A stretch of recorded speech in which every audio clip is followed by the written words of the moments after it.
আসসালামু আলাইকুম রহমতুল্লাহ। বাংলাদেশ জামাত ইসলামী তেজগাঁও শিল্প অঞ্চল থানার 24 নং ওয়ার্ডের একটি ইউনিট প্রোগ্রামে বক্তব্য রাখছেন থানার সম্মানিত আমির মোহতারাম কলিমুল্লাহ ভাই। আমাদের এই ইউনিটের অন্যান্য দায়িত্বশীল কর্মী, সহযোগী সদস্য এবং শুভাকাঙ্ক্ষী ভাইদের উপস্থিতি ছিল। এখানে ওনাদের সাথে দীর্ঘক্ষণ আলোচনা রাখলেন থানার সম্মানিত আমির মোহতারাম কলিমুল্লাহ ভাই।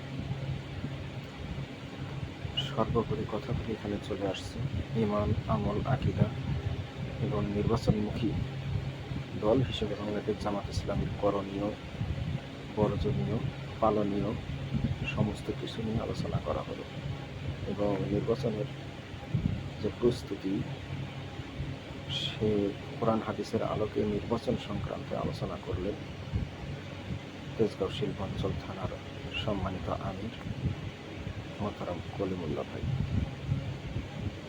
বাংলাদেশ জামাত ইসলামী একটি ইসলামিক রাজনৈতিক দল হিসাবে সমস্ত করণীয়, প্রস্তাবগুলি, কাজগুলি আমাদের সবার মাঝে বুঝিয়ে দিলেন আমাদের সম্মানিত থানা আমির। আমাদের প্রভাবশালী বাড়িওয়ালা স্থানীয় ব্যক্তিবর্গ উপস্থিত ছিলেন এই ইউনিট প্রোগ্রামে।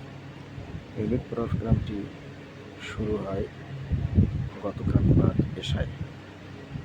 আলহামদুলিল্লাহ, ইউনিটটি অত্যন্ত সুন্দরভাবে সমাপ্ত হয়েছে। এতে সবার সম্মতি প্রচুর পরিমাণে আমরা পেয়েছি। সবাই নির্বাচনের যে কথাগুলি ভালোভাবে শুনছিলেন এবং ইসলামী দল হিসেবে তারা নির্বাচনমুখী ধন্যবাদ জানাই।